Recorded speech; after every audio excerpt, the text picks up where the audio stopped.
Hello friends, welcome back to my channel. हाजिर हूँ एक नई लव स्टोरी लेकर। तो चलिए वीडियो को स्टार्ट करते हैं। कहानी की शुरुआत मिस्टर फू से होती है। उसका असिस्टेंट आकर उसे बताता है वो सब लोग आ गए हैं, जिसके बाद मिस्टर फू उन सभी को बुलाता है। सारी लड़कियां वहाँ पर आ जाती है और बैठ जाती है। मिस्टर फू उन लोगों को कपड़े उतारने के लिए बोलता है। मिस्टर फू एक नजर देखता है और बोलता है जाने के लिए, जिसके बाद सभी लड़कियां चली जाती हैं। दो लड़कियां आपस में बात कर रही होती है। मिस्टर फू हर महीने 500 लड़कियों को देखते हैं, पर पता नहीं किसी को भी चूज क्यों नहीं करते। पता नहीं वो किस टाइप की लड़की को ढूंढ रहे हैं। दूसरी लड़की बोलती है वैसे भी हम लोगों के पास हिम्मत नहीं है कि मिस्टर फू से सवाल जवाब कर सके। ये बोलकर वो चली जाती है। इधर मिस्टर फू का मास्टर आ जाता है। असिस्टेंट उसे बताता है मास्टर अभी तक हमें वो लड़की मिली नहीं है। लेकिन मास्टर बोलता है लेकिन वही लड़की है जो मिस्टर फू को इस पॉइजन से डिटॉक्सिफाई कर सकती है। अगर ऐसा ही चलता रहा ना तो मिस्टर फू 1 साल से ज्यादा जी नहीं पाएंगे। दूसरी तरफ हमें सीओ को दिखाया जाता है। वो एक नर्स होती है। वो अपना काम खत्म कर जा रही होती है। तभी डायरेक्टर वेन वहाँ पर आ जाता है। एक्चुअली में वो सीओ के साथ फ्लर्ट करना चाहता था, लेकिन सीओ अपना सामान पैक कर बोलती है बाय मिस्टर वेन, मैंने अपना सामान न पैक कर लिया है। ये बोलकर वो वहाँ से भाग जाती है। डायरेक्टर वेन बोलता है तुम्हें तो मुझसे ही शादी करनी होगी, मैं तुम्हें प्रपोज करूँगा। इधर सीयू जब जा रही होती है तो वो देखती है फू को पॉइजन वाला अटैक आ रहा है। फू अपने असिस्टेंट को कॉल कर बुला रहा होता है। तभी सीयू उसे बचाने के लिए वहाँ पर आ जाती है और बोलती है क्या मैं आपकी हेल्प कर सकती हूँ। लेकिन फू उसे जाने के लिए बोल रहा होता है। वो बोलती है अरे मैं एक नर्स हूँ, मैं आपका ट्रीटमेंट कर सकती हूँ। लेकिन वो तो उसे पकड़ लेता है। तुम्हें समझ नहीं आ रही है क्या मेरी बात। तभी उसे उसकी बॉडी पर कोई निशान दिखता है और उसे याद आता है उसके मास्टर ने कहा था अगर तुम उस लड़की के साथ फिजिकल कांटेक्ट करोगे तो उसके बाद तुम्हारे पॉइजन का असर खत्म हो जाएगा। ये याद करने के बाद फू तो सीयू को किस ही कर लेता है। लेकिन सीयू तो गुस्से में उसे चाटा मारकर वहाँ से भाग जाती है, पर उसका बैच वहीं नीचे गिर जाता है। फू उस बैच को उठा लेता है। तभी उसके पास उसका असिस्टेंट आ जाता है। फू से बोलता है तुरंत इस लड़की को ढूंढो। ये बोलकर वो बैच अपने असिस्टेंट को पकड़ा देता है। सीयू जैसे ही घर पर पहुंचती है तो उसके घर पर डायरेक्टर वेन आया होता है और उसके मोमोन से सीयू की शादी की बात कर रही होती है। लेकिन सीयू को तो गुस्सा आ जाता है। डायरेक्टर वेन, मैंने आपको कितनी बार बोल चुकी हूँ हम दोनों एक दूसरे के लिए बिल्कुल भी सुटेबल नहीं है, इसलिए मैं आपसे शादी नहीं कर सकती हूँ। डायरेक्टर वेन तो बदतमीजी पर उतर आता है। तुम्हें जो भी चाहिए जाने मन मैं तुम्हें दे सकता हूँ और उसे टच कर रहा होता है, लेकिन सीयू उसका हाथ हटा देती है। सीयू की मोम तो उस पर चिल्लाने लग जाती है तुम्हें तो अपने आप को लकी समझना चाहिए जो डायरेक्टर वेन तुमसे प्यार करते हैं और ये देखो दहेज में वो $88,000 दे रहे हैं। इतने पैसे तुम्हारे लिए काफी नहीं होंगे जो तुम्हें और चाहिए। सीयू बोलती है अगर इसके बारे में डैड को पता चला ना तो डैड बिल्कुल भी नहीं मानने वाले हैं। मॉम बोलती है तुम्हारे डैड ना मेरी ही बात मानेंगे। अभी सीयू की बहन जेंग आ जाती है और बोलती है बहन वैसे भी डायरेक्टर वेन तो 60 साल के हो चुके हैं और उनकी वाइफ भी मर चुकी है और अगर आपको हॉस्पिटल में अच्छे से नर्स की जॉब करनी है तो आपको किसी के भरोसा तो करना ही पड़ेगा ना। डॉक्टर वेन बोलते हैं अगर तुम इतनी ज्यादा सुंदर और यंग नहीं होती ना मैं तुम पर कभी भी 88,000 ऐसे खर्च नहीं करता। तुम्हारी मोम ने तुम्हारा आईडी कार्ड भी मुझे दे दिया है। सीयू मिस्टर वेंग से अपना आईडी कार्ड लेने लग जाती है, लेकिन वो तो उसके साथ बदतमीजी करने लग जाता है। दूसरी तरफ फू का असिस्टेंट सीयू के पास ही आ रहा होता है। इधर सीयू मिस्टर वेंग को किक मारती है और वहाँ से भागने की कोशिश कर रही होती है, लेकिन सामने से मिस्टर फू का असिस्टेंट आ जाता है, इसलिए वो भाग ही नहीं पाती। अभी मिस्टर फू का असिस्टेंट बॉडीगार्ड को बोलकर सारे गिफ्ट उसे दिखाता है। सारे तोहफे ना मिस्टर फू की तरफ से हैं। जिंग तो खुश हो जाती है क्या मिस्टर फू ने हमारी फैमिली को तोहफे भेजे हैं जो इस शहर के सबसे ज्यादा रिचेस्ट मैन है।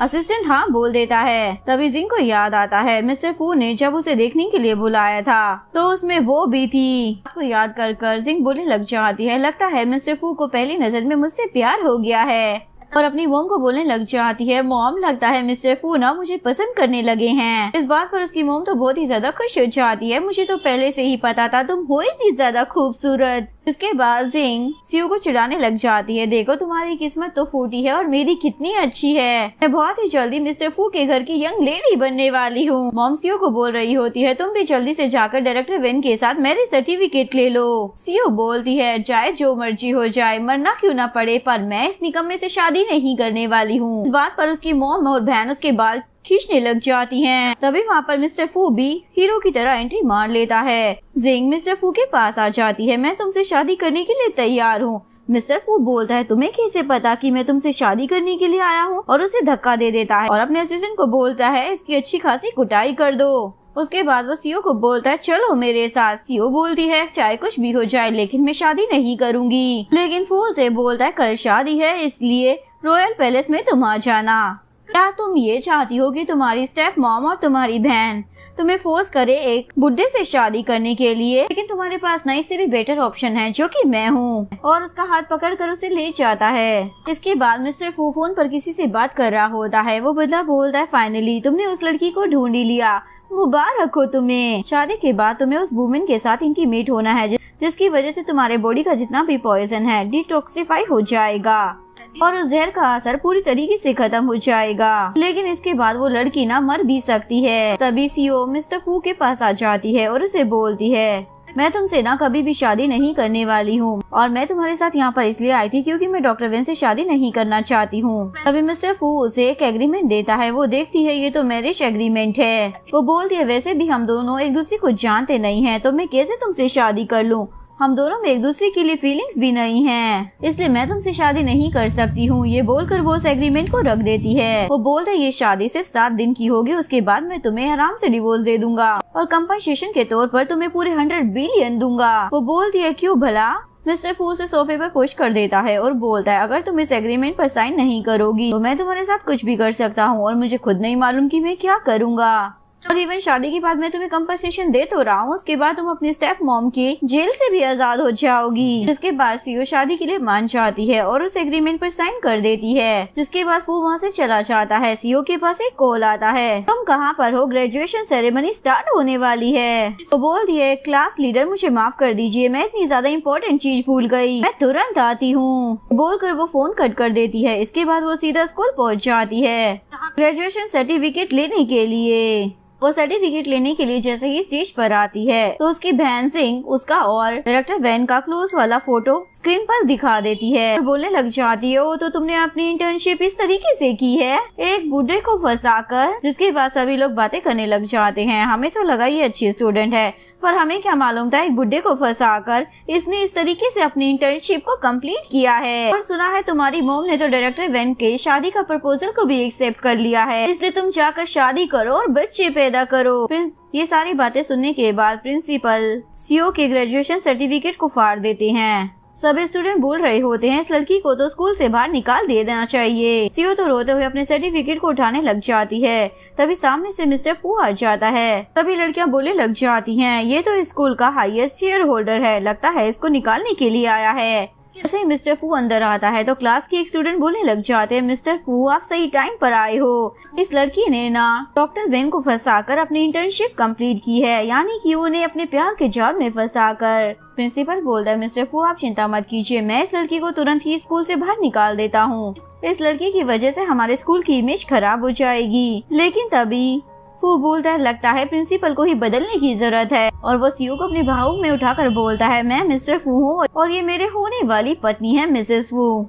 ये बोलकर वो उसे लेकर चला जाता है। जाने के बाद वो देखता है उसका स्टेप भाई उससे मिलने के लिए आया है। वो बोलता है मैंने सुना है आपकी शादी होने वाली है और फिर उसे कपड़े देता है। भाभी आपको तो पता ही नहीं है ना मेरे ब्रदर की बॉडी में पॉइजन है तो ये ज्यादा टाइम तक जिंदा नहीं बचेगा। बात सुनकर फू का दिमाग तो एकदम घूम ही जाता है। इसके बाद वो उन्हीं कपड़ों से उसे कवर करता है और उसकी चटनी बनवा देता है। उसका स्टेप ब्रो बोलता है भाई तुम तो जल्दी मरने वाले हो, कोई बात नहीं अभी तुम्हारा दिन है। वो बोलता है कोई नहीं मैं भी तुम्हारे दिन का इंतजार करूंगा। उसका भाई तो डर की मारी वहाँ से भाग ही जाता है। सीओ तो बहुत ही ज्यादा डर जाती है और फ्लैशबैक को याद करती है। मिस्टर फू उससे सिर्फ 7 दिन के लिए शादी करना चाहता है और उसने उस प्रपोजल को एक्सेप्ट भी कर लिया था क्योंकि मिस्टर फू ज्यादा दिन के लिए जिंदा नहीं रहने वाला। प्रेजेंट में वो बोलती है तुमने मुझसे 7 दिन के लिए शादी इसलिए की है ना क्योंकि तुम ज्यादा जिंदा नहीं रह पाओगे। बोलता है तुम ना मुझसे ज्यादा सवाल जवाब मत करो और उसके दिमाग में उसके मास्टर की बातें चल रही होती हैं। तुम्हें सीओ के साथ इंटीमेट होना है, उसके बाद तुम्हारी बॉडी से पॉइजन का असर खत्म हो जाएगा, लेकिन इसके बदले वो लड़की बेचारी मारी जाएगी। फू को फिर से पॉइजन का अटैक आ जाता है इसलिए वो सीओ को किस करने लग जाता है। सीओ तो उसे धक्का मार देती है जिसके बाद फू वहाँ से चला जाता है। उसके बाद वो मास्टर के पास आ जाता है, जहाँ पर मास्टर कुछ समय के लिए उसके पॉइजन के असर को कम कर देता है। मास्टर उसे बोलता है तुम ज्यादा दिनों तक इंतजार नहीं कर सकते, जल्दी से जल्दी तुम्हें इसके साथ इंटीमेट होकर अपने इस पॉइजन को खत्म करना ही होगा। सीओ भी ये सारी बातें सुन लेती है और सोच रही होती है क्या मैं मास्टर फू के बॉडी के पॉइजन को खत्म कर सकती हूँ। इधर मास्टर बोलता है वैसे भी सीओ तो बहुत ही ज्यादा पुअर फैमिली से बिलोंग करती है, तुम्हें उसके लिए इतनी ज्यादा चिंता करने की कोई जरूरत नहीं है। तो बोलता है मैं तो बस उसे कुछ टाइम दे रहा हूँ ताकि वो सिचुएशन को समझ सके। इधर सीओ सोच रही होती है ओह तो मिस्टर फू ने मुझसे शादी की है बस इंटीमेट होने के लिए, ताकि वो खुद को मरने से बचा सके। मुझे तो लगा था वो मुझसे प्यार करता है। ये सोचकर वो वहाँ से चली जाती है। इसके बाद वो अपने हाथों से स्कार्फ बना रही होती है। तभी उसके पास मिस्टर फू आ जाता है। वो बोलती है थैंक यू, लास्ट टाइम तूने मुझे बचा लिया था, इसलिए ऐसा गिफ्ट के तौर पर मैं तुम्हें स्कार्फ देना चाहती हूँ जो कि मैंने अपने हाथों से बनाया है। वो बोलता है क्या तुम मुझे स्कार्फ देकर एम्बेरस करना चाहती हो, वैसे तुम मुझे ना और कुछ एक्सपेक्ट मत करना। लेकिन तभी वो देखता है स्कार्फ को बनाने में सीओ को चोट भी लग गई है, इसलिए वो स्कार्फ को ले लेता है। ये देख कर सीओ तो बहुत ही ज्यादा खुश हो जाती है। तभी फू के पास उसका असिस्टेंट आ जाता है। वो बोलता है बॉस आपको अपनी वाइफ को दफनाने के लिए एक ग्रेव ढूंढनी पड़ेगी। जिसके बाद वो अपनी पत्नी से पूछता है बताओ इसमें से तुम्हें कौन सी जगह पसंद है। तो वो उसमें से एक जगह को पसंद कर लेती है। बेचारी को पता नहीं था उसी को वहाँ पर दफनाया जाएगा, और इस बेचारी को लग रहा था कि ये उसको हनीमून पर वहाँ पर लेकर जाने वाला है। लेकिन मिस्टर फू तो उसे इग्नोर कर वहाँ से चला जाता है और अपने मास्टर के पास आ जाता है। तो मास्टर उसे एक शुभ घड़ी बता देता है सीओ के साथ इंटीमेट होने की। इस घड़ी पर अगर तुम उसके साथ इंटीमेट होगे तो उस समय पर तुम्हारी बॉडी का पूरा पॉइजन खत्म हो जाएगा। लेकिन फू को तो सीओ की बात याद आ रही होती है। उसे स्कार्फ देकर बोल रही होती है मेरी बस यही विश है, तुम हमेशा सेफ रहो। इधर उसका मास्टर उसे बोल रहा होता है ये तो तुम्हें ही डिसाइड करना है, खुद मरना चाहते हो या फिर अपनी वाइफ को बचाना चाहते हो। इसके बाद जैसे ही वो घर पर आता है तो मेड उसे बताती है आपकी वाइफ अभी तक घर वापस नहीं आई है और उन्होंने बताया भी नहीं है कि वो कहाँ पर गई हैं। वो हमेशा ही ना सुबह निकल जाती है और रात को बहुत ही ज्यादा लेट आती हैं। आज तो न्यू ईयर है और छुट्टी भी है, लेकिन आज के दिन भी मैडम टाइम पर नहीं आई। पेड़ के वहाँ से जाते ही मिस्टर फू को मास्टर की बात याद आ जाती है। आज न्यू ईयर है और आज के दिन अब तुम्हें अपनी वाइफ के साथ इंटीमेट होना ही होगा। जिसके बाद वो अपने असिस्टेंट को कॉल कर बोलता है पता करो वो कहाँ पर गई है। इसके बाद वो उसके पास पहुँच जाता है जहाँ पर बहुत सारे पाउच लगे होते हैं। वो उनमें से पेपर निकाल कर पढ़ने लग जाता है। एक्चुअली में सारे पाउच में उसने मिस्टर फू की लॉन्ग लाइफ के लिए विशेष लिखी हुई होती हैं। वो बोलती है मैंने तुम्हारे लिए ये जगह ढूंढी है ताकि मैं तुम्हारे लिए प्रार्थना कर पाऊँ। आज न्यू ईयर है इसलिए मेरे पास तुम्हारे लिए ना एक स्पेशल तोहफा है। अभी मिस्टर फू बाहर देखता है और उसे अपनी मास्टर की बात याद आ जाती है। आज के दिन ब्लड मून है, मौका तुम्हारे लिए बहुत ही ज्यादा अच्छा है। जिसके बाद ये दोनों किस करने लग जाते हैं। तभी उसे सीओ की बात याद आने लग जाती है, वो उसकी कितनी ज्यादा परवाह करती है। लेकिन फिर वो अचानक से रुक जाता है और उसे बोलता है तुम्हें ना 100 साल तक जीना होगा, और उसे हैप्पी न्यू ईयर विश कर वहाँ से चला जाता है। ये देखकर सीओ तो रोने लग जाती है, इसे अचानक से क्या हो गया। इधर मास्टर फू को बोल रहा होता है क्या तुम उसके साथ इंटीमेट नहीं हुए, मेरी मेडिसिन सिर्फ तुम्हें 10 दिन तक ही जिंदा रख सकती है। तुम्हें मालूम है ना तुमने उससे शादी क्यों की थी, ताकि तुम अपनी जान को बचा सको। तो तुम उससे प्यार कैसे कर सकते हो, उसे तो मरना ही है। तुम्हारी इन गलतियों की वजह से ना तुम्हें अपनी जान से हाथ धोना पड़ सकता है। लेकिन वो बोलता है मैं चाहता हूँ कि वो ना बस जिंदा रहे और अच्छी लाइफ जिए। इधर ये अपना सामान पैक कर रही होती है। लगता है वो मुझे जरा भी पसंद नहीं करता, इसलिए अब मैं उसके साथ नहीं रह सकती हूँ। वैसे भी जब वो ठीक हो जाएगा तो उसके बाद तो वो मुझे तलाक दे ही देगा ना।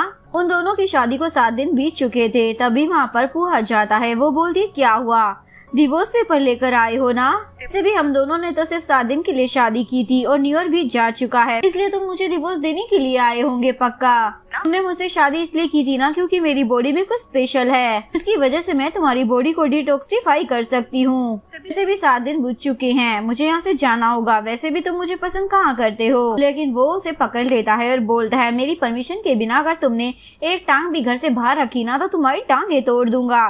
और वो उस शादी के एग्रीमेंट को भी फाड़ देता है। जिसके बाद वो वहाँ से चला जाता है। सीओ सोचती है जब इसे मुझसे तलाक नहीं चाहिए तो और क्या चाहिए। इसके बाद सेंग नाम की लड़की फू से मिलने के लिए उसके घर पर आती है, लेकिन वहाँ पर उसे मेड से पता चलता है मिस्टर फू ने तो शादी कर ली है और मैडम को विदाउट परमिशन घर से अलाउ नहीं है।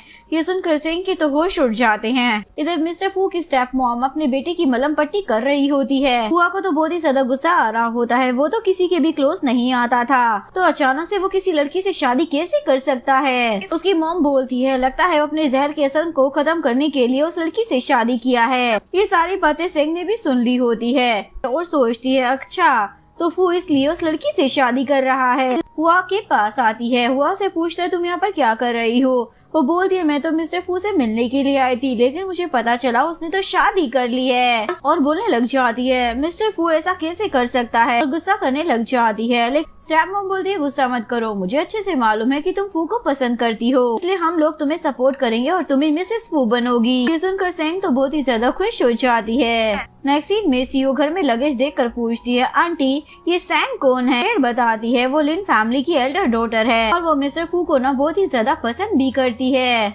वही मिस्टर फू की होने वाली वाइफ बनेगी। इसके बाद सीओ को लगने लग जाता है जरूर फू उसे सेंग की वजह से टच नहीं कर रहा क्योंकि वो उसे पसंद करता है ना कि मुझे। तभी उसके पास फू का कॉल आता है, वो उसे अपने ओल्ड हाउस में बुलाता है, यहाँ हम दोनों न्यू ईयर की सेलिब्रेशन करेंगे। वो बोलती है मिस सेंग आ चुकी है तो वहाँ पर मेरी क्या जरूरत है। ये सुनकर तो वो शौक हो जाती है, क्या कहा वो वापिस आ गई है। वो बोलती है मुझे मालूम है कि तुम उसकी वजह से मुझे नहीं चाहते हो। बोलता है तुम ना कान खोल कर सुन लो, तुम ही मेरी वाइफ हो मिसेस वो। ये बोलकर वो कॉल कट कर देता है। सीओ बोलती है अच्छा मैं इसकी वाइफ हूँ पर ये मुझे वाइफ की तरह ट्रीट कहाँ करता है। तुम्हारी जैसी बीमारी ठीक हो जाएगी ना मैं तुम्हें डिवोर्स देकर चली जाऊंगी। इसके बाद सीओ ओल्ड हाउस पहुँच जाती है, वे उसे वहाँ पर सेंग मिल जाती है। सेंग उसे बोलती है आप यहाँ पर क्यों आई हैं? क्या आपके साथ फू नहीं आया? वो बोलती है उसे कुछ काम था इसलिए वो मेरे साथ नहीं आया है। तभी वहाँ पर स्टेप मॉम आ जाती है, तो उनकी तारीफ करने लग जाती है। आंटी आप बाहर क्या कर रही हैं? आपको ठंड लग जाएगी। स्टेप मॉम भी उसे बड़े अच्छे से ट्रीट कर रही होती है और सीओ के साथ तो बदतमीजी करने लग जाती है। तुम खड़ी होकर क्या मुंह देख रही हो, चलो अंदर जाओ।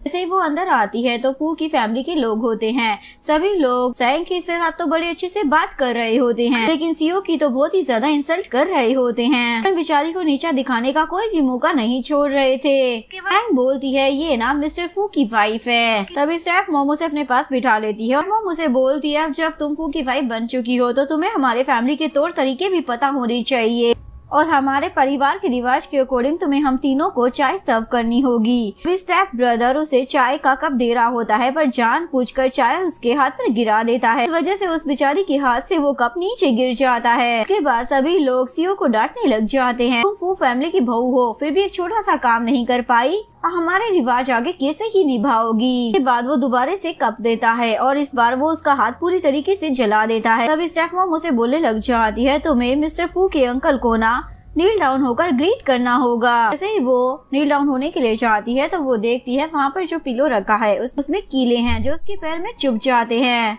मॉम बोलती है तुम फू फैमिली की बहू हो तो तुम्हें इतने कष्ट तो सहने ही पड़ेंगे ना। ये याद करती है मिस्टर फू ने उसकी कितनी बार हेल्प की है, इसलिए वो ये काम करने के लिए तैयार हो जाती है। तो किलो पे नील डाउन होने के लिए बैठ रही होती है, लेकिन उसे बहुत ही ज्यादा पेन हो रहा होता है, टूटने वाली होती है, लेकिन स्टेप ब्रदर उसे फोर्स करने लग जाता है। इसकी वजह से वो साइड में गिर जाती है। तभी वहाँ पर फू के आने की आवाज सुनकर ये लोग ऐसे बैठ जाते हैं जैसे कि वहाँ पर कुछ हुआ ही नहीं था और सीओ के मुंह पर टेप लगाकर उस बेचारी को तो साइड में रख दिया होता है। तभी सेंग फू के पास आकर चिपकने लग जाती है, ब्रदर मैं तुम्हें सरप्राइज देने के लिए आई हूँ। फू उनसे पूछता है ये बताओ मेरी पत्नी कहाँ पर है, लेकिन ये लोग तो ऐसे प्रिटेंड करते जैसे कि उसकी वाइफ वहाँ पर आई नहीं थी। अभी असिस्टेंट बोलता है बॉस हो सकता है आपकी वाइफ ट्रैफिक जाम में फंस गई होगी। सेंग बोलती है ब्रदर मैंने 2 साल से तुम्हें देखा नहीं है, मैं तुमसे मिलने के लिए यहाँ पर आई हूँ और तुम हो कि मुझ पर ध्यान ही नहीं दे रहे हो। तभी फू को सीओ की आवाज आती है और वो टेबल के नीचे उसे देख लेता है। स्टेप मॉम और स्टेप भाई उसे रोकने की कोशिश करते हैं जैसे ही, लेकिन वो उन्हें दूर हटाकर टेबल का कपड़ा हटाकर देखता है जहाँ पर उसे उसकी बंधी हुई वाइफ मिल जाती है। फू फटाफट से अपनी वाइफ के हाथ खोलता है और पूछता है ये सब किसने किया है। तभी स्टेप मॉम बोलती है मैं इसकी सासू मॉम हूँ तो क्या ये मुझे एक टीवी सर्व नहीं कर सकती है। फू उसका हाथ देखने लग जाता है। सीओ बताती है वो चाय ना बहुत ही ज्यादा गर्म थी। फू बोलता है अच्छा मॉम आपको टी पीनी है ना, और अपने असिस्टेंट को ऑर्डर देता है, जिसके बाद वो गर्म टी उनके ऊपर गिराने लग जाता है। तो स्टेप ब्रदर बोलने लग जाता है, तुम मॉम के साथ ऐसा कैसे कर सकते हो, वैसे भी तुमने ये कैसी गरीब जैसी लड़की से शादी कर ली है, इसे तो कपड़े पहनने का भी ढंग नहीं है, भिखारन लग रही है। तभी उसकी नजर सीओ की नीस पर जाती है। उसके बाद वो अपने भाई की अच्छी खासी कुटाई कर देता है और उसे जबरदस्ती माफी भी मंगवाता है। बेचारा तो बेहोश ही हो जाता है मार खाने के बाद। स्टेप मॉम बोलती है, तुम्हारी हिम्मत भी कैसे हो गई फू फैमिली की हायर को इस तरीके से मारने की, वैसे भी तुम तो एक बीमार आदमी हो, बहुत ही जल्दी तुम्हारी छुट्टी होने वाली है और अब तुम मेरे बेटे को भी मारना चाहते हो। जब तुम मर जाओगे ना तो तुम्हारी बॉडी मैं कुत्तों को दे दूंगी। यह बोलती है, तुम लोग परिवार तो लगते ही नहीं हो, अपने ही बेटे के बारे में आप ऐसा कैसे बोल सकती हैं? एक्चुअली में कोई भी मिस्टर फू को लाइक करता ही नहीं था, सभी लोग उससे बस डरते थे। ये सब देखकर सेंग को तो गुस्सा आने लग जाता है। फू, क्या तुम सीओ को लाइक करने लगे हो? सारे रिश्तेदार फू पर चढ़ने लग जाते हैं। तुम इस कल की आयु लड़की की वजह से हम लोगों को ब्लेम कर रहे हो, हम तो ये सब कुछ सिर्फ तुम्हारी भलाई के लिए कर रहे थे। सीओ बोलती है, मुझे घर जाना है, तो वो उसे अपनी बाहों में उठाकर घर ले जाता है। इधर सेंग मिस्टर फू के मास्टर के पास पहुंच जाती है और पूछती है, मिस्टर फू ने शादी की है, जरूर इसकी कोई वजह होगी जो आपको मालूम है। मास्टर बोलते हैं, तुम कहना क्या चाहती हो, मुझे कुछ समझ नहीं आ रहा है।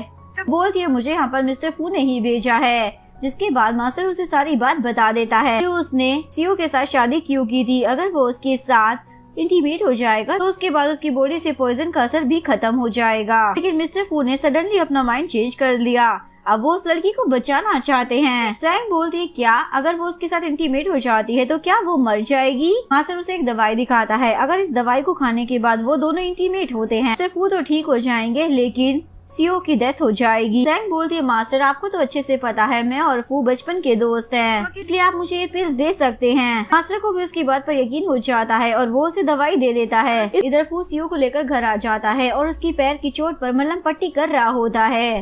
वो बोलती है, तो मेरी इतनी ज्यादा फिक्र मत करो, वैसे भी हम लोगों का डिवोर्स होने वाला है। वो बोलता है, मैं तुम्हें डिवोर्स किसी भी कीमत पर नहीं देने वाला। तो इससे पहले अपने दिल की बात उसे बता पाता, तभी वहाँ पर मेरा जाती है और बताती है, मिस्टर फू सेंग आपसे मिलने के लिए आई है। इसके बाद फू तो वहाँ से चला जाता है। वो मन में सोच रही होती है, क्या सच में ये मुझे डिवोर्स नहीं देना चाहता? इधर सेंग मिस्टर फू को बोल रही होती है, तुम्हें याद है लास्ट टाइम मुझे क्या बोला था तुमने? फ्लैशबैक में दिखाया जाता है, उन्हें उसे बोला था कि मैं सीओ के लिए कुछ भी करने के लिए तैयार हूँ, मैं अपनी लाइफ को भी खत्म कर सकता हूँ। प्रेजेंट में उसे वो पिल्स देती है, ये मुझे मास्टर ने दिया है। वो बोलता है, तुम्हें किसने बोला था मास्टर के पास जाने के लिए? उसे बताने लग जाती है, मुझे पता चल गया है कि तुमने सीओ के साथ शादी क्यों की है, वैसे तुम उसके साथ नाइट स्पेंड क्यों नहीं कर लेते, उसके बाद तुम ठीक हो जाओगे। वो बोलता है, इससे तुम्हारा कोई मतलब नहीं होना चाहिए, तुम न अपने काम से काम रखो। अभी फू को फिर से अटैक आ जाता है। सेंग बोलती है, तुम उसके साथ नाइट स्पेंड कर लो ना, लेकिन फू तो उसे दफा होने के लिए बोल देता है। तो सेंग भी गुस्सा होकर वहाँ से चली जाती है। सीन में सीओ फोन पर बात कर रही होती है, मेरे पैर की इंजरी अब ठीक हो गई है। तभी वो देखती है मिस्टर फू ने उसके लिए फायर वर्क करवा रखा है। देखकर सीओ तो बहुत ही ज्यादा खुश हो जाती है। फू से पूछता है, बताओ तुम मुझे शुक्रिया अदा कैसे करना चाहोगी? वो पूछती है, कैसे करना है तुम ही बता दो। वो बोलता है, आज रात के लिए मुझे तुम चाहिए हो, और उसे करीब लाकर बोलता है, आज के बाद से हम हमेशा साथ में ही रहेंगे। इसके बाद वो पिल्स सीओ को खिला देता है और उसे बोलता है, मैं शावर लेकर आता हूँ। उसी तरफ सेंग को दिखाया जाता है, एक्चुअली में उसने झूठ बोलकर उसे वो मेडिसिन दी थी, लेकिन उस मेडिसिन से कुछ भी नहीं होने वाला था। यानी कि इंटीमेट होने के बाद सीओ मर जाती। वो मिस्टर फू से बात करने के लिए कॉल करती है, लेकिन कॉल सीओ उठाती है। सेंग उसे सारी बातें बता देती है, जब तुम उसके साथ इंटीमेट हो जाओगे ना तो उसके बाद तुम मर जाओगी। ये बोलकर वो कॉल कट कर देती है। सीओ सोच रही होती है, अच्छा तो ये मैं उससे इतना प्यार इसलिए जता रहा था ताकि वो अपनी बीमारी को ठीक कर सके, और वो वहाँ से भागने की कोशिश करती है। लेकिन तभी मिस्टर फू शावर लेकर बाहर आ जाता है। जो मेडिसिन सीओ ने खाई थी उसकी वजह से वो बिल्कुल भी होश में नहीं थी। उसे बेड पर लिटाता है और किस करने के लिए उसके करीब आता है, लेकिन सीओ उसे अवॉइड कर रही होती है। लेकिन जैसे ही वो उसके साथ इंटीमेट होता है तो उसकी हालत खराब हो जाती है, जिसके बाद वो उसे मास्टर के पास लेकर आ जाता है और उसे बोलता है, प्लीज मेरी वाइफ को बचा लो। उसके बाद वो भगवान से प्रे करने लग जाता है, भगवान प्लीज मेरी वाइफ को बचा लो। मास्टर जैसे ही उसे चेक करता है तो बताता है, अब हम कुछ नहीं कर सकते हैं, हमारी वाइफ की हार्ट बीट एकदम बंद हो चुकी है, यानी कि वो मर चुकी है। ये बात सुनने के बाद मिस्टर फू तो एकदम पागल ही हो जाता है और पागलों की तरह हरकत करते हुए बेहोश हो जाता है। जैसे ही उसे होश आता है तो पूछता है मेरी वाइफ कहाँ पर है। असिस्टेंट बताता है बॉस अब आपकी वाइफ ना मर चुकी है। तभी मास्टर आकर बताता है वैसे भी उसकी डेस्टिनी में लिखा हुआ था मरना, तो वो मर गई, तो उसमें इतना ज्यादा दुख क्यों बना रहे हो। तुम्हें इस बात को ना एक्सेप्ट कर लेना चाहिए, लेकिन अगर वो नहीं मरती ना तो वो तुम्हारे लिए एक सुंदर सी बेटी को जन्म देती। और क्या कर सकते हैं, जो भगवान की इच्छा है वही होगा। ये सुनने के बाद मिस्टर फू तो शौक में चला जाता है। सीओ अपने घर पर होती है, उसकी स्टेप मॉम बोल रही होती है मेरे पास इसके फ्यूनरल के पैसे नहीं हैं। यार बोलते हैं बकवास करना बंद करो, ये मेरी बेटी है। सीओ की उंगली रिएक्ट करने लग जाती है, यानी कि वो ठीक हो जाती है। इसके बाद कहानी 3 साल आगे चली जाती है। सीओ की एक प्यारी सी बेटी होती है, जहाँ पर उसके डैड मर चुके थे और उसकी स्टेप मॉम और सिस्टर भी घर छोड़कर जा चुके होते हैं। वो उसे बोलती है अगर आज तुम्हारे नाना का फ्यूनरल नहीं होता ना तो मैं तुम्हें कभी भी वापस नहीं लेकर आती।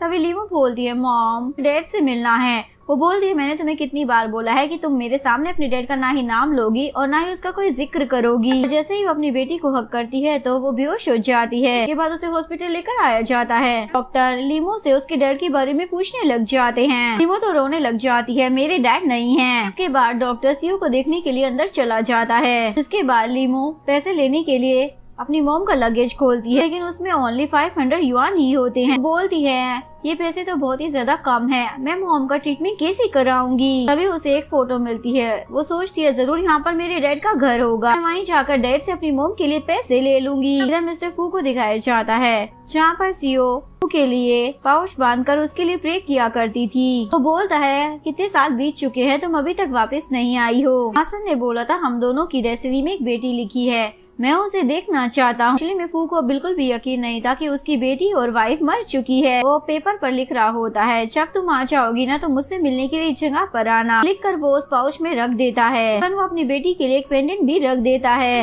तभी लीमो भी वहाँ पर पहुँच जाती है और बोलती है मैं पक्का आज अपने डैड को ढूंढ ही लूंगी। तभी फू के पास उसके असिस्टेंट का कॉल आता है, इसलिए वो वहाँ से चला जाता है और वो यहाँ पर अपनी बेटी से मिल नहीं पाता। तभी लीमो अंदर आ जाती है और देखती है ये तो उसकी मॉम की फोटो है। वो उस पाउच में से उस पेपर को निकाल कर पढ़ लेती है, अगर तुम यहाँ पर आ जाओगी तो मेरे पास जरूर आना, और उस पर एड्रेस भी लिखा होता है। लीमो बोलती है यानी कि डैड मुझसे मिलना चाहते हैं। तभी उसे ठंड लगने लग जाती है। तभी उसे एक कोट दिखता है जो कि उसने अपनी बेटी के लिए ही रखा होता है और सच में उसकी रियल बेटी ही पहनती है। उसके पास हॉस्पिटल से कॉल आ जाता है अभी तक तुमने अपनी मॉम की हॉस्पिटल बिल नहीं पे किया है। तभी उसकी नजर एक गोल्डन पेंडेंट पर जाती है।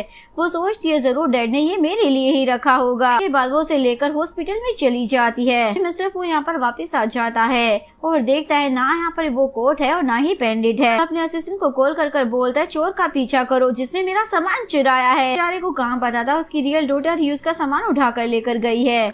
इधर लीमो हॉस्पिटल में पहुंचकर डॉक्टर को वो पेंडेंट देने लग जाती है, इससे मेरी मॉम का इलाज कर दो। डॉक्टर उससे पूछने लग जाता है इतना महंगा सोने का पेंडेंट तुम्हारे पास कहां से आ गया। फिर मिस्टर फू आकर उसके हाथ से वो पेंडेंट ले लेता है। डॉक्टर बोलता है ये पेंडेंट तो मुझे इस बच्ची ने दिया था, मैंने कुछ नहीं किया। लीमो बोलती है बकवास करना बंद करो, ये पेंडेंट मेरा है। तभी असिस्टेंट बोलने लग जाता है लड़की झूठ बोलना बंद करो, तुमने ये जो जैकेट पहना है ना ये भी निकालो। मिस्टर फू ये अपनी डॉटर के लिए लेकर आए थे। फू से समझाने लग जाता है देखो बच्ची ये ना मैं अपनी बेटी के लिए लेकर था, तुम इसे निकाल दो। लेकिन वो देने से मना कर देती है तो असिस्टेंट उसे जबरदस्ती लेने की कोशिश करता है। इस बात पर मिस्टर फू उस पर गुस्सा करने लग जाता है। मिस्टर फू वहाँ से जाने लगता है। लीमो बोलती है मुझे वो गोल्डन की चैन दे दो। वो बोलता है बच्ची देखो मेरा और तुम्हारा ना कोई लेना देना नहीं है, मैं तुम्हारा डैड नहीं हूँ। अगर ऐसे तुम चोरी करने की कोशिश करोगी ना, ये अंकल जो तुम्हारे सामने खड़े हैं ना ये बहुत ही ज्यादा रूड है। जिसके बाद मिस्टर फू वहाँ से चला जाता है। लीमो तो रोने लग जाती है। डॉक्टर उसे बोलता है तुमने ना मिस्टर फू को ऑफेंड किया है, तुम्हें तो सजा मिलनी ही चाहिए। इसके बाद उसकी मॉम को हॉस्पिटल से बाहर निकाल दिया जाता है क्योंकि वो बेचारी हॉस्पिटल की बिल पे ही नहीं कर पाई।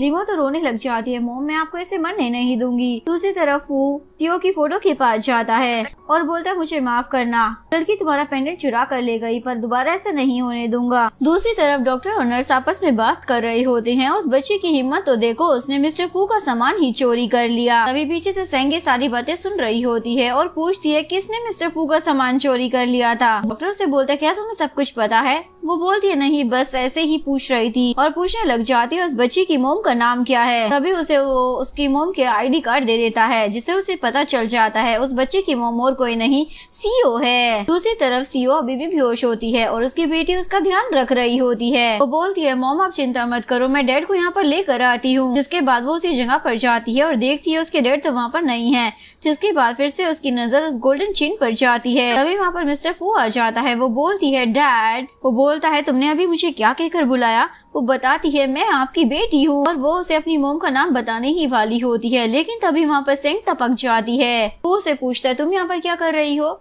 वो बोलती है मुझे तुमसे कुछ बात करनी थी, वैसे ये लड़की यहाँ पर आकर चोरी कर रही है तो तुम इसे कुछ कह क्यों नहीं रहे हो। मुझे तो ऐसा लग रहा है किसी ने इसे भेजा है यहाँ पर तुम्हारी बेटी की नौटंकी करने के लिए। वैसे भी सभी को मालूम है तुम्हारी वाइफ मर चुकी है, तो फिर तुम्हारी बेटी कहाँ से आएगी। और सारे जहाँ को ये बात पता है, तो हो सकता है किसी ने इस बच्ची को भेज दिया हो तुम्हें फंसाने के लिए, और जरूर ये अपनी मोम का नाम भी सीओ ही बताएगी। कुछ लो तुम्हें यकीन हो जाएगा।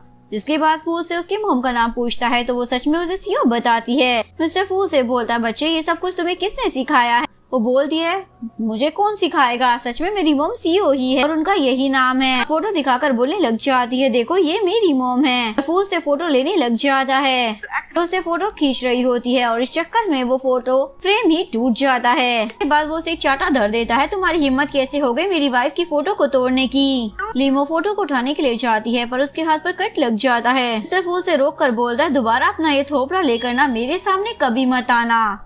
सेंग तो उसे बाहर ही फेंक देती है, दोबारा यहाँ पर आ गई ना तो तुम्हें छोड़ूंगी नहीं बच्ची। और मन में सोचने लग जाती है मैं फू को पता नहीं लगने दूंगी कि उसकी बेटी और वाइफ दोनों जिंदा है, मैं दोबारा उन दोनों को अपनी जिंदगी में नहीं आने दूंगी। जिसके बाद सेंग लीमो का पीछा करती है और उसके घर तक पहुंच जाती है। ओहो तो ये माँ बेटी यहाँ पर रहते हैं। इसके बाद वो किसी को कॉल करती है 2 मुस्टंडे को यहाँ पर भेज दो। तभी 2 मुस्टंडे वहाँ पर पहुँच जाते हैं और इन दोनों को धक्के मार कर घर से बाहर निकाल रहे होते हैं। सेंग फू को बोल रही होती है मैंने रेस्टोरेंट बुक कर लिया है, आज हम दोनों कपल वाले रेस्टोरेंट में जाएंगे। वो बोलता है तुम ना अपनी लिमिट क्रॉस मत करो। तभी असिस्टेंट आकर बताता है बॉस मुझे मैडम के बारे में कुछ इन्फॉर्मेशन मिली है, वो होम टाउन वाले घर को बेच चुकी हैं। दूसरी तरफ सीओ की बेटी उसे व्हील चेयर पर लेकर जा रही होती है, अपने डैड को मैसेज करती है प्लीज हमारी हेल्प कीजिए, लेकिन सैंग उस मैसेज को देखकर उसे डिलीट कर देती है। अभी फू की कार वहीं से गुजर रही होती है। फू उस बच्ची को बाहर देख लेता है और उसके पास आता है। वो बोलती है डैड प्लीज मेरी मॉम की हेल्प करो, लेकिन सीओ व्हील चेयर से गिर जाती है जिसकी वजह से फू उसका चेहरा ही नहीं देख पाता। सैंग बोलती है मिस्टर फू इस लड़की की वजह से आप अपनी बिजनेस मीटिंग कैसे छोड़ सकते हैं। वो मिस्टर फू को जबरदस्ती वहाँ से ले जाने की कोशिश कर रही होती है। मिस्टर फू भी वहाँ से जाने लगता है तो लीमोनी डाउन होकर पैसे मांगने लग जाती है। तो फू उसे पैसे दे देता है और बोलता है इससे अपनी मोम का इलाज करवा लेना। लीमो अपनी मोम के पास आती है और बोलती है मॉम अब मेरे पास पैसे आ गए हैं और आप जल्दी से ठीक हो जाएंगी। तभी मिस्टर फू आकर देखने लग जाता है और उसे पता चल जाता है लीमो की मोम और कोई नहीं बल्कि उसकी वाइफ सीओ है। जिसके बाद वो उसे फटाफट से अपनी बाहों में उठाता है और हॉस्पिटल लेकर आ जाता है। और उसके बाद वो अपनी बेटी से माफी मांगने लग जाता है मुझे माफ कर दो, मैंने तुम्हारे साथ बहुत ही ज्यादा गलत बिहेव किया। वो बोलती है अगर मोम को कुछ भी हुआ ना तो मैं आपको कभी भी माफ नहीं करूंगी डैड। इसके बाद जैसे ही उसकी मोम को होश आता है तो लीमो बोलती है मॉम फाइनली आपको होश आ गया। फू उसको टच करने वाला होता है पर वो उसे टच नहीं करता। सीओ बोलती है डॉक्टर मुझे कुछ दिखाई क्यों नहीं दे रहा है। डॉक्टर बताता है आप टेम्परेरी ब्लाइंड हुई है, जैसे ही आपका ट्रीटमेंट हो जाएगा आप ठीक हो जाएंगी, लेकिन आपको अपनी बॉडी का अच्छे से ध्यान रखना होगा और केयर करनी होगी। इसके बाद फू डॉक्टर से बात करने के लिए आता है। डॉक्टर से पूछता है क्या मैडम ने पहले कोई सफर किया था या उन्हें कोई इंजरी हुई थी, क्योंकि उनकी बॉडी में ब्लड बहुत ही ज्यादा कम है। अगर मुझे पहले उनकी मेडिकल हिस्ट्री के बारे में पता होगा तो मैं उस हिसाब से उनका ट्रीटमेंट कर सकता हूँ, अदरवाइज वो 1 महीने से ज्यादा जी नहीं पाएंगी। मिस्टर फू तो रोने लग जाता है अब इसे मैं क्या बताऊँ और वो वहाँ से चला जाता है। दूसरी तरफ सीओ अपनी बेटी को हक करती है और बोलती है मुझे तो डर लग रहा है कि शायद मैं अब तुम्हें कभी नहीं देख पाऊंगी। लीमा बोलती है मॉम क्या आप चाहते हैं कि डैड भी हमारे साथ आ जाए। वो बोलती है मैंने तुम्हें कितनी बार कहा है कि तुम अपने डैड का जिक्र मेरे सामने मत किया करो। ये सुनकर मिस्टर फू सोचता है अच्छा तो ये मुझे देखना नहीं चाहती है। लीमा उसे डैड कहकर बुलाने वाली होती है लेकिन फू उसे चुप रहने का इशारा कर देता है और बोलता है मैं यहाँ पर एक नर्स हूँ। वो बोलती है क्या मेल नर्स। वो बोलता है फीमेल नर्स बिजी है इसलिए मैं उनके ब्याह पर आया हूँ। जिसके बाद वो फिर से मास्टर के पास जाता है। सीओ को कैसे ठीक किया जा सकता है। मास्टर उसे बताते हैं अगर तुम फिर से इस बार उसके साथ इंटीमेट होते हो उसी दिन तो वो ठीक हो जाएगी, लेकिन हाँ तुम्हारे बचने के चांसेस कम हो जाएंगे और हो सकता है कि तुम मर भी जाओ। दूसरी तरफ लीमो अपनी मोम की केयर कर रही होती है, वो उन्हें कोट देती है पहनने के लिए। तभी वहाँ पर फू भी आ जाता है। वो बोलती है अब तो मैं यहाँ से डिस्चार्ज होकर जा रही हूँ तो मेरी कोई जरूरत नहीं है तुम्हें केयर करने की, और उसे थैंक यू बोलकर वहाँ से जा रही होती है। तभी उसकी बेटी बोलती है मॉम हम मेडिसिन लेना तो भूल ही गए। जिसके बाद वो अपनी मोम को एक जगह पर खड़ा कर दवाई लेने के लिए चली जाती है। तभी फूस के पास आ जाता है और बोलता है तुम ना भी बहुत ही ज्यादा छोटी हो, मैं चाहता हूँ कि तुम्हारा ध्यान मैं रखूँ। वो बोलती है मोम ने कहा है ना कि वो नहीं चाहती कि कोई उनका ख्याल रखे, और वैसे भी इस लाइफ में मोम तो आपको कभी माफ नहीं करने वाली है, और मैंने आज तक कभी अपनी मोम से झूठ नहीं बोला है, और वैसे भी मैं हूँ ना अपनी मोम का ख्याल रखने के लिए। वो बोलने लग जाता है प्लीज मुझे एक मौका तो दो ताकि मैं तुम्हारा और तुम्हारी मोम का ध्यान रख सकूं। अभी लीमो की मोम उसे बुलाने लग जाती है तुम कहाँ पर हो, इतनी देर लगा दी। लीमो बोलती है मॉम मैं बस अभी आई। वो बोलता है प्लीज अपनी मोम को बोलो ना कि मैं तुम दोनों का ध्यान रख सकता हूँ। लीमो बोलती है डैड अब इसकी कोई जरूरत नहीं है, और अपनी मोम के पास चली जाती है। मिस्टर फू तो रोने लग जाता है। बाहर आने के बाद लीमो देखती है एक बोर्ड पर नोट लगा हुआ है कि कम पैसों में रेंट पर घर मिल रहा है। सीओ बोलते हैं सारा चेक कर बताओ कितना कम रेंट ले रहा है, जो सबसे कम होना वही घर देखना।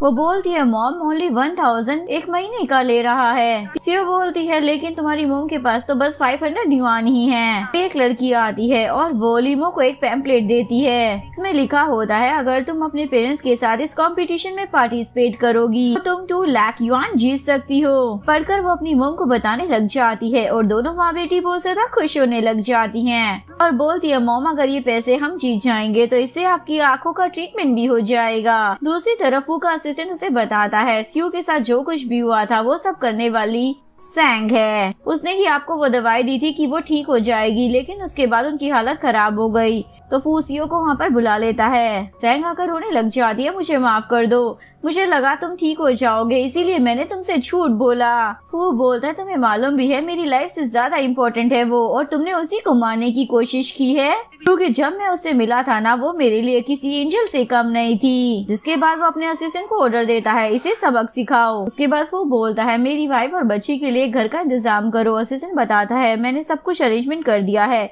इवन एक कॉन्टेस्ट भी निकाला है जिसमें वो लोग पार्टिसिपेट करने वाले हैं। उसके बाद कंपटीशन का सीन दिखाया जाता है। सभी पेरेंट्स अपने बच्चों के साथ आए होते हैं, लेकिन लीमो अपनी मोम के साथ होती है, उसके डैड नहीं होते, इसलिए जजेस उससे पूछने लग जाते हैं आपके डैड कहाँ पर है। सीओ बताती है मेरे हस्बैंड नहीं है। जिसके बाद बाकी फैमिली इनका मजाक उड़ाने लग जाती है, कैसी बच्ची है ये, इसका कोई डैड नहीं है क्या। अभी मिस्टर फू वहाँ पर आ जाता है और बोलता है किसने कहा इस बच्ची का डैड नहीं है। सीओ को लगता है ये वही बंदा है जिसने हॉस्पिटल में उसका ध्यान रखा था, यानी कि जो नर्स बनकर आया था। वो बोलता है प्लीज मुझे इसका डैड बनने दो इस कंपटीशन में पार्टिसिपेट करने के लिए। लीमो मन में सोच रही होती है मैं बस अपनी मोम की आंखों का ट्रीटमेंट कराने के लिए डैड को छेड़ लेती हूँ, और बोलती है ये मेरे डैड है। जिसके बाद ये तीनों पार्टिसिपेट करती हैं, लेकिन कंपटीशन के टाइम पर गलती से सीओ फू को किस कर लेती है। तभी उसे धुंधला दिखाई देने लग जाता है और सोचती है क्या मेरी आंखें ठीक हो रही हैं। इसके बाद गेम स्टार्ट होती है जिसमें वो एक कदम आगे बढ़ जाते हैं तो एक फैमिली मिस्टर फू और उसकी बेटी को क्रिटिसाइज करने लग जाते हैं। तुम एक नॉर्मल से बंदे हो, हम लोगों से कंपटीशन कैसे कर सकते हो। लेकिन इस बंदे को क्या पता था इस कंपटीशन को ऑर्गेनाइज करने वाला मिस्टर फू ही है। वो फैमिली तो फू और लीमो को तो बहुत ही ज्यादा इंसल्ट कर रहे होते हैं। अभी वहाँ पर होस्ट आ जाता है कौन यहाँ पर प्रॉब्लम क्रिएट कर रहा है,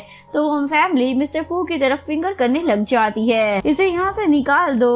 होस्ट जैसे ही फू को देखता है तो डर जाता है, उल्टा उन तीनों को ही चाटा मारता है और वहाँ से बाहर निकाल देता है। जैसे ही वो लोग बाहर निकलते हैं फू के पास उसके असिस्टेंट का कॉल आता है। वो उसे बताता है आज रेड मून होने वाला है, इसलिए आज ही आपको अपनी वाइफ के साथ इंटीमेट होना होगा। ये आपके पास लास्ट चांस है जो आप अपनी वाइफ को बचा सकते हो।